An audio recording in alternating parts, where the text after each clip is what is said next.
Hey guys, what's up? It's Miguel here from Coding Reps, and today we're going to talk about what to learn for web development, right? So, if you want to become a web developer, what do you want to learn? So, I used to be an English teacher. Now I'm a web developer working for a big company, and I'm going to tell you a little bit how I did it and how you can do it too, right? So, who am I? I'm Miguel. I'm a self-taught web developer. I taught myself web development 9 months ago, okay, and I did so whilst working an English teaching job. So I woke up in the mornings and got the work done, basically, worked on HTML and CSS, got that out of the way, worked a bit on JavaScript, then went back to HTML and CSS to make my websites, as well as functional with JavaScript, also beautiful. So I learned a bit of CSS to be able to do the basics, basically, learned JavaScript, and then went back to CSS, worked on CSS again and JavaScript kind of all together, and got my skills to a certain point where I could start using a framework. I learned React, and now I'm working with Vue currently, the framework Vue, at my current job, right? So this took approximately 9 months. Okay, so you'll probably hear on the internet stories about people doing this in 4 months. It's possible, but most people do it in a bit longer. Okay, so you've got to be patient with that and kind of realize that it's going to take you probably a little bit more to get started. Okay, so be patient with the process. It's definitely a skill that gives you a lot of freedom. I have a way better salary than when I was teaching English and way more freedom. I currently work from home and can move around the world kind of as I wish. Obviously, I have to let my boss know, but there's the possibility to work from abroad as well. And yeah, I mean, it just gives you way more freedom. And as you develop your skills, you have more and more freedom. And web development is very high in demand. Okay, so on LinkedIn, I constantly get messages, even though I'm not looking for a job currently, because the profile is just in demand. The profile of a web developer is very, very, very in demand nowadays. Okay, so it's definitely a good business, a good career to get into if you want to switch career, and it takes you approximately 9 months, even if you're working currently working a job. Okay, if you're a student and you can dedicate even more time to it, then more power to you. You know, so you can probably learn this fast. But in my situation, I was working a teaching job, and I had the mornings to put a couple of hours in. So I'd wake up at 4:30 a.m. and hammer at CSS and HTML, and then JavaScript. Worked on React a little bit, built my portfolio, and then took the step to take a job and start applying for a ton of jobs and get interviews basically to get the job, right? So that's kind of my story in a nutshell. And I'm going to tell you now what to learn, when to learn it, and so what I was asked in the interview as well. So what employees are currently actually looking for in an employee. So let's start with what to learn. So you obviously have to learn if you want to become a front end developer. That's what I am. Okay, so I'm going to focus on that. If you want to become a front end developer, you have to learn HTML, CSS. That's the basics. You need to know that, and fairly well. You don't need to be an expert in it. So don't focus too much on it. You need to know it fairly well. So you need to be comfortable making basic designs. So forms, just basic website design. So if you see a website, you should be able to copy the basics of it, not necessarily every single detail, but you should be able to position elements on a screen. You should be able to replicate maybe even proportions of boxes of where they're placed on the screen. You should be able to do mobile responsive designs. Okay, so that look good. As I say, when I say look good, it doesn't mean they have to be a crazy design. They just have to look good on. So everything has to be visible and everything has to be clickable, depending on the screen, on the width of the screen, right? So that's going to give you definitely bonus points, brownie points, right? If you that was one of the bonus points actually for what they asked in my interview. Okay, to make the website responsive. So that's an important thing. If you're working for big companies, maybe you don't need to know responsiveness that much. Okay, but it's a good thing to know. So just basic stuff like I don't know, like styling buttons, positioning, very important. Flexbox, flex grid. Um, Obviously, if you can learn media queries for responsiveness, that's good as well. And yeah, not many other things come to mind, but obviously you need to learn about height, you need to learn about width, how to make that sort of responsive, so you don't have to add that many media queries. That's quite important as well. As I'm working at the job, a lot of things can actually be fixed with CSS without having to touch JavaScript, right? So you need to be fairly proficient, and you can do that just by. I learned CSS and HTML literally by copying designs. I went on a website called frontendmentor.io, which have designs. You can try challenges from junior level up to advanced level or guru level that they call it, right? So there's challenges depending on your level of expertise. So there are super easy challenges you can try out and sort of to get your web development skills, your CSS and HTML skills going. And as you progress in the challenges, you can start adding functionality. So the harder they get, you start adding basically JavaScript to the designs as well, right? There was, for example, a tip calculator, right? That was kind of like a intermediate, I think, level, right? There was another one that was just like a card component, a static card component with no JavaScript. That was like a newbie challenge. Okay, there was a cool one that was kind of like an NFT card. I remember I did. So you designed like a little NFT card that was static, and that was kind of a junior sort of beginner task, and that kind of gets you motivated as well because as you progress through the challenges, you'll do fairly quickly, you start getting confidence in yourself, and you start feeling like, damn, I've got I can do like intermediate challenges now. I think I'm kind of ready for a job kind of thing. I'm ready for maybe to start making my portfolio, and you just start getting more confident. Okay, so those badges when you can sort of get through those challenges that are leveled, right?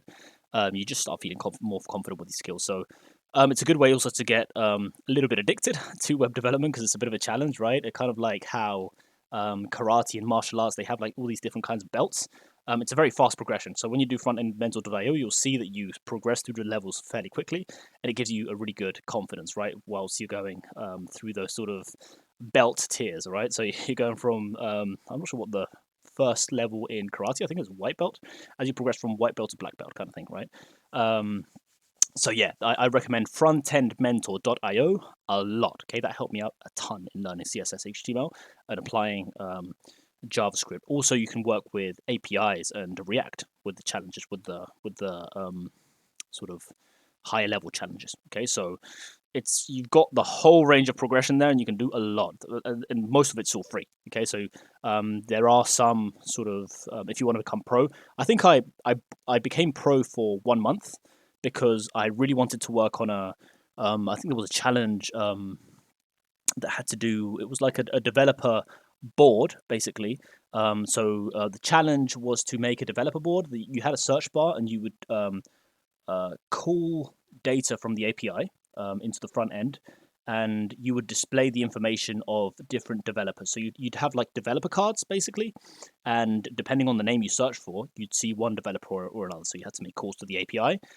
They give you all the data. They give you the API you're working with, and you kind of have to pay for those sort of further challenges. But I think it was like maybe $12 or something like that, or $24. I added that to my portfolio, and my employees loved it. So that's something that you can go and do. I have no affiliation with them at all.